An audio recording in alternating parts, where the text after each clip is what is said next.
entre 7h 5h ak 9h du matin su ñuy def le rapprochement aussi Dame gisoon nañ ne que quand on a arrêté Ousmane Sonko chef d'inculpation wala chef d'accusation yi ñu ko teg ni tey tegoon nañ la ko est-ce que tu peux revenir un peu ci le film de ton arrestation. jërëjëf soxna Néné effectivement Ousmane Sonko am na au moins. avant de parler ñaari de cette mystérieuse disparition. voilà loolu dinaa ñëw parce que dañ di moom d'abord damay déparé ci bi ñu bloqué. convoi wu Sonko bi muy wuy ci.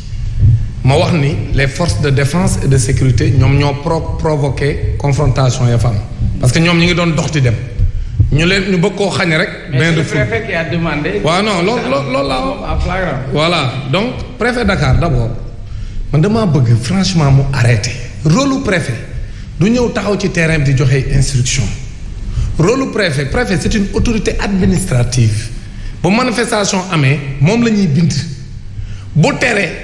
jébbal ko sécurité bi muy commissariat yi nga xam ñoo relevé ci compétence am ni leen dogal naa ne nangul naa ñi bëgg manifester dem leen encadrer ko wala dogal naa ni du am dem leen tere ko moom loolay rôle ça se limite à ça defloo wuñ ko leneen mais moom mooy wàcc ci terrain bi ñu gis ko muy def yoo xam ne kenn comprendre lan la préfet Dakar bi di lambari ci mbeddu Dakar yi ça aussi il faut que ça arrête quoi. nga ne non bàyyi ma àggale rek. non lambar waaw bàyyi ko mu yeggali. voilà donc loolu bu ma defee remarque ba pare ni bañ ñëwee dagg convoi Sonko bi ni ko doo jaar ci bii yoon bee ngay jaar di ko jaay doole di ko wax ne ko fii ngay jaar te nit ki mënoo ko convoqué ba noppi di ko imposer fii lay jaar yow li nga ko imposer rek mooy convoqué ko na ñëw te man jàpp naa ne Sonko heure bi mu départ ak heure bi ñu ko convoqué doyoon na temps pour ñu bàyyi woon ko mu dem mu yegg ci heure. mais est-ce que c'est pas dans leur prérogative également suñu wax maintien de la sécurité pour sécurité wu Ousmane Sonko tànnal ko fi muy jaar daal. déedéet mais loolu mooy li ma la wax. gis nga nit ñi dañuy waxante de gis nga kilifa gu toll ne Ousmane Sonko parce que troisième la ñëw élection du caaxaan.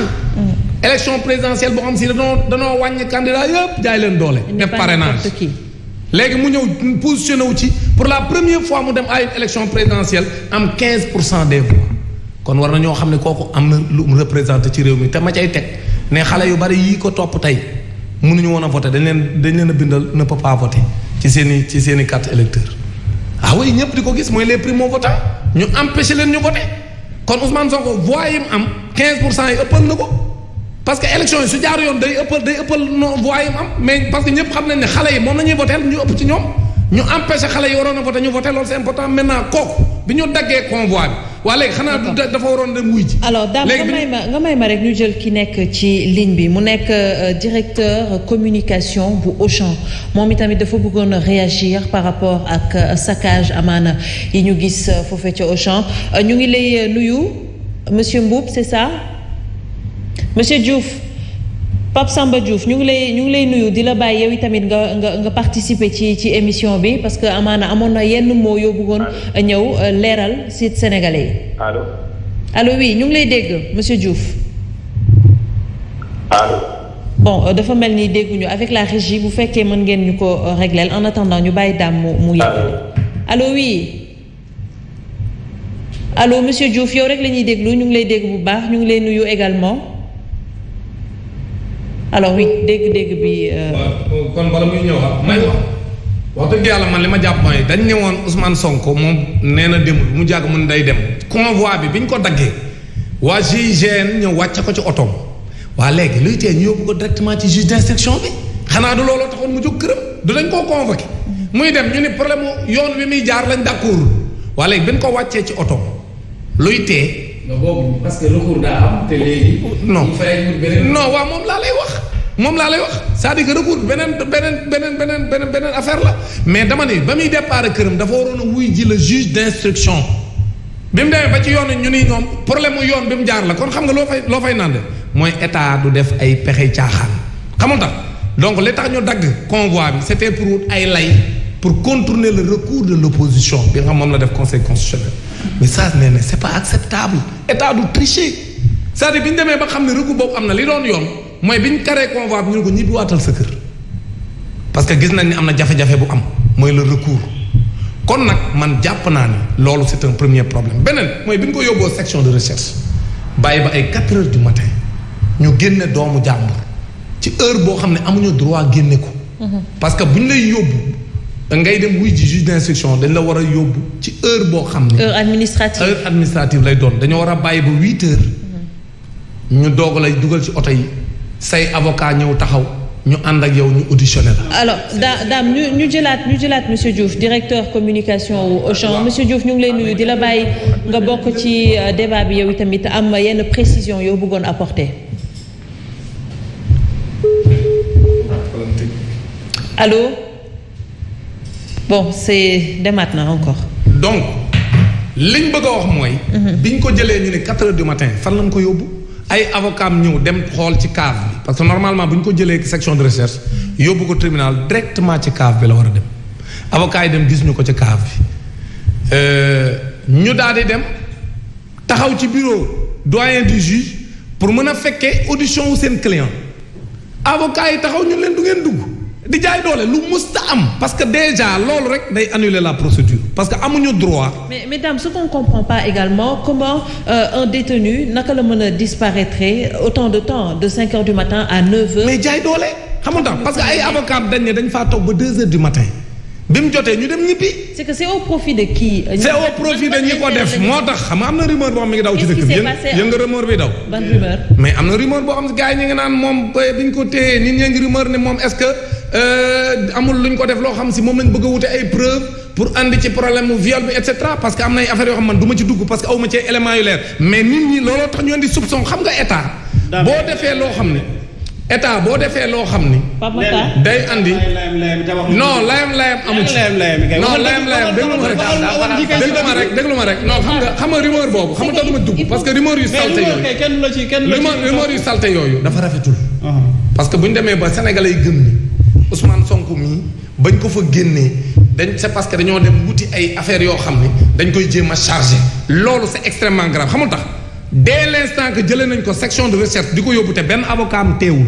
amuñ ci droit. absolument biñ loolu mooy problème bi c'est-à-dire que man du ma wër-wëral damay ñëw ci digg bi. c'est-à-dire que li nga xam moo am solo mooy amuñu droit yóbbu ko ci juge ci doyen des juges mu toog ci biir bureau bi tëju ak seen client man mii biñ may entendre biñ ma defee bi ma yóbboo garde à vue mais avant ñu may entendre dama ne leen man sama avocat day teew. kenn du ma entendre te sama avocat teewul ma woo sama avocat.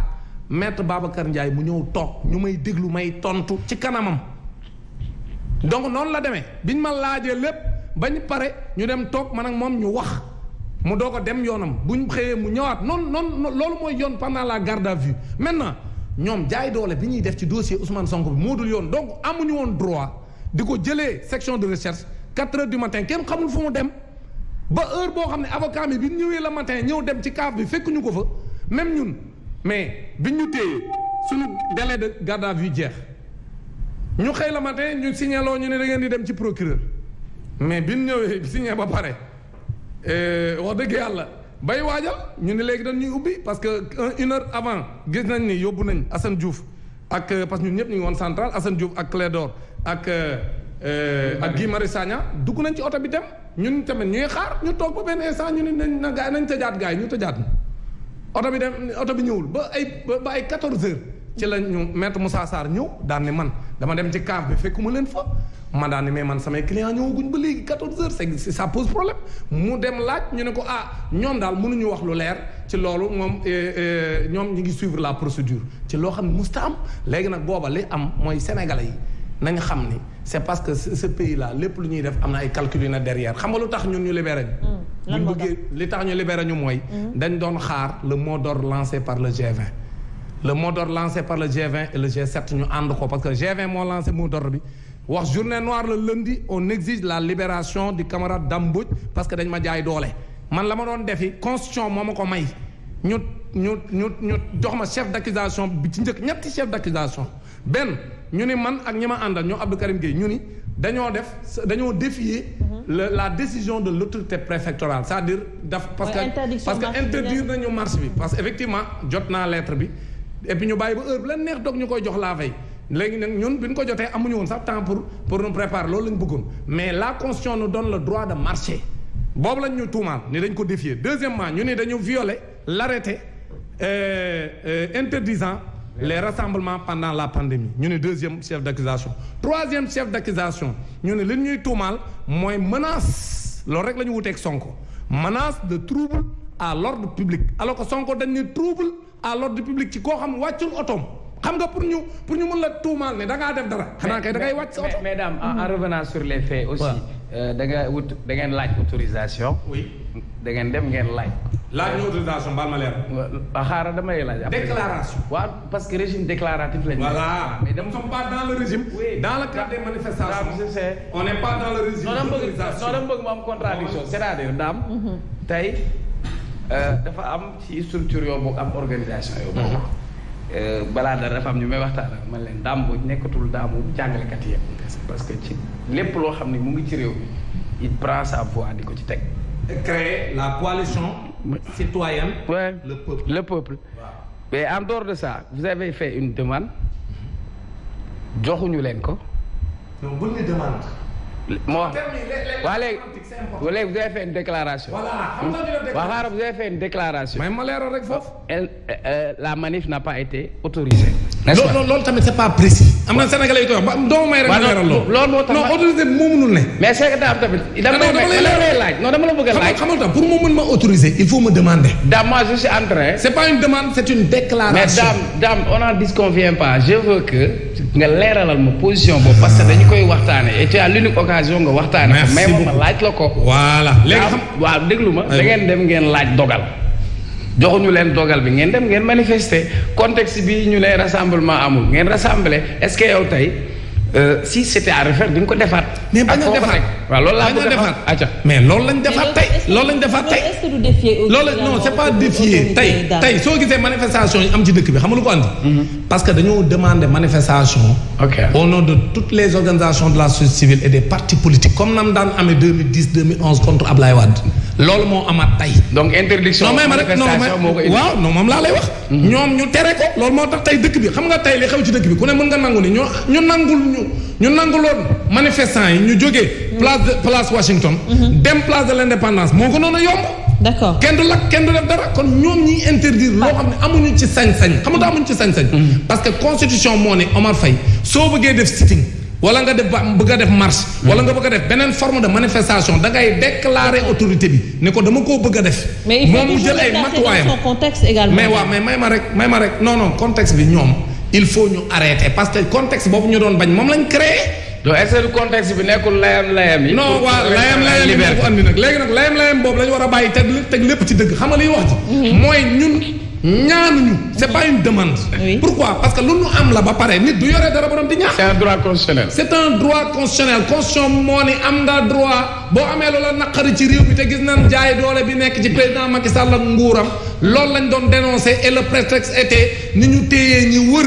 coowal Ousmane Sonko. président Macky Sall parce que man tuddewuma ko coow li tuddee ko man dama requalifier mbir mi dootul Adji Sarr Sonko man dama ko tuddee Sonko Macky Sall parce que Macky Sall moo ni rëcc ci mbir mi c'est un complot d'État qui est très clair te Adji Sarr ci boppam ku xool ak ni mu demee ak ni nga koy protéger benn mbokkam mënut a jot ci moom nga xam ni État moo am intérêt ci mbir mi kon nag man dama jàpp ne am nañ droit manifester léegi nag ñu jaay ñu doole tëj ñu dem ba ci biir nag ñu gis ni. jàngalekat yi mobilisé wu nañ pour ñun suñu cas. parce que ñoom ñeneen sax dañ naan la. jàngalekat yi sauvé nañu. parce que man liñ ma chargé moom lañ chargé Ousmane Sonko ma teg nañ sax loo xam chargé wuñ ko Sonko man nag biñ ñëwee lundi boobu ñu waroon a yóbbu ci procureur pour déférer ñu ci lañ gis ne la mobilisation des enseignants était forte. élèves yi di def bu ma dëgg booy. élèves yi di def ay marches. di exiger que ñu libéré ma. léegi nag ñoom ñu dugalaat ñu pour xool la situation lan lay joxe ñu gis ni partout dans le pays le mot d'ordre est suivi. ma ciy profiter aussi. di wax ne déclaration catastrophique bi le directeur de la formation et de la communication def tey. c'est extrêmement grave parce que dafa génn ci médias yi. wax ne jàngalekat yi ñoo génn élèves yi tey. maanaam bële ñu may exiger sama libération ay marches yu bëri amoon na ci dëkk bi pour ñu libérer ma mais boobu waxul woon loolu mais tey la wax ni élèves yi xam nga tey élèves yi ñoo génn dans beaucoup de régions. dañu élèves yooyu génn jàngalekat yi ñoo leen manipuler. pour ñu génn.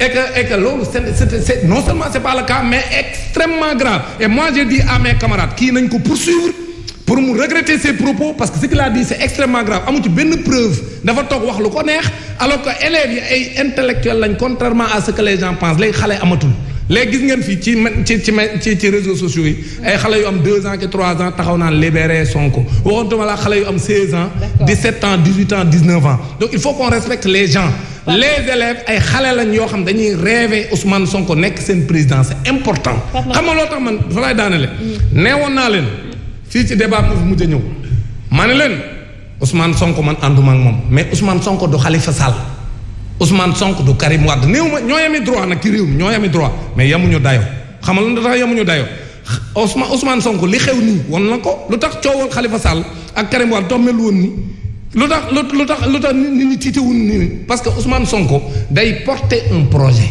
boo xam ne comme ni ma koy waxee depuis 1962 dañ doon rêver un dirigeant bu mel ni le président Mamadou Dia parce que en 62 le président Senghor dafa lëkkaloo woon ak France ñu jaay doole président Mamadou Dia pourtant Sénégalais yëpp xam nañ ni projet ba mu doon porté pour sellal ak alalu réew mi pour mu delluwaat ci Sénégalais yi loolu moo taxoon France ànd ak Senghor pour ñu faagaagal ko ba noppi nag tuumaal ko ne moom moo leen coup d'état alors que Senghor moo coup d'état Mamadou Dia kon nag looloo tax Sénégalais yi tamit ni ñu gëmee Ousmane Sonko c'est projet bi muy porté la moom Ousmane Sonko kon la même chose bokkul parce que Khalifa Sall partem ñoo ñàdd nguur gi ren si bu dee Karim Wade moom doom da doon doog a ñàkk nguur Sénégalais yi comme mere woon nañ ko kon moo tax wulu amul woon le peuple bu nekk ci ginnaaw loolu moo tax ñaari cas yooyu bu ko yamalee moom ministre de l'intérieur am bii moom Macky Sall bu dee daa gëm ni dañ koo indi pour mu liquider un adversaire en 2024 c'est suicidaire. D'accord. Xalaat un seul instant xalaat.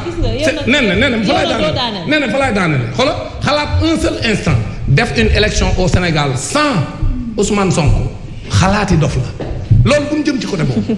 D'accord alors suñu déggee lii yëpp Pape Makhtar.